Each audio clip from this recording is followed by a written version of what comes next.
do you think about the distance shooting then for pistols? Waste of time. 25 yards? Complete waste of time. 15 yards? Complete waste of time. 10 yards? Start doing it. 7 and in. Get after it. Average gunfight in the United States happens at 3 yards. That's 9 feet. And that's the 90% of everything. Why would I need to do anything past that? Concealed carry holder in the United States ain't shooting 25 yards. You'd get charged with a crime. I agree. Police officer, 25 yards, grab your fucking rifle and make this an easy shot. Let's get it So that video popped up in my feed just recently, and I wanted to talk about that because, like, that's bad advice, right? I know that dude's like a Delta operator, probably did way more cool stuff than me or you ever have or will do. But we got to be able to call a spade and recognize when bad advice is being peddled, and that is bad advice. It's certainly true, and I definitely believe his statistic that 90% of gunfights, self-defensive situations happen at that 3-yard, 9-foot distance. So it makes sense to apply most of our training and application to this little distance. This is, all your muggings or stabbings or road rage gone wrong. Like, it makes sense, right? That's the distance. But even his own statistic says that 10% of fights happen at a farther distance than that.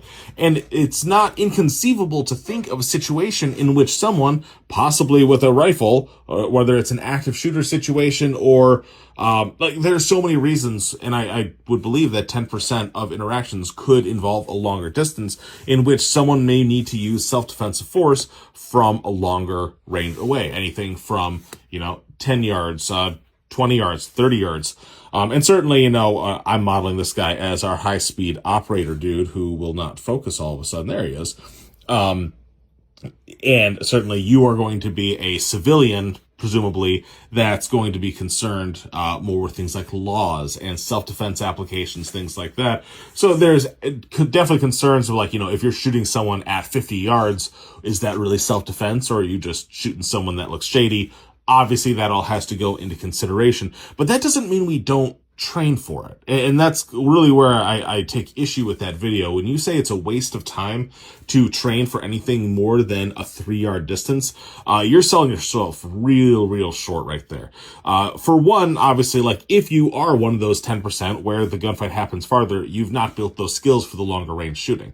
But even if the gunfight does happen at that closer range, developing skills for longer range shooting, especially with pistols are not easy to shoot, especially at range. And there are skills and mechanics and capabilities that you develop at practicing for these longer range engagements that you can't get when you're just shooting, 3 yards and blasting the target. You have to develop those skills, and by developing those skills, it will facilitate that as it goes.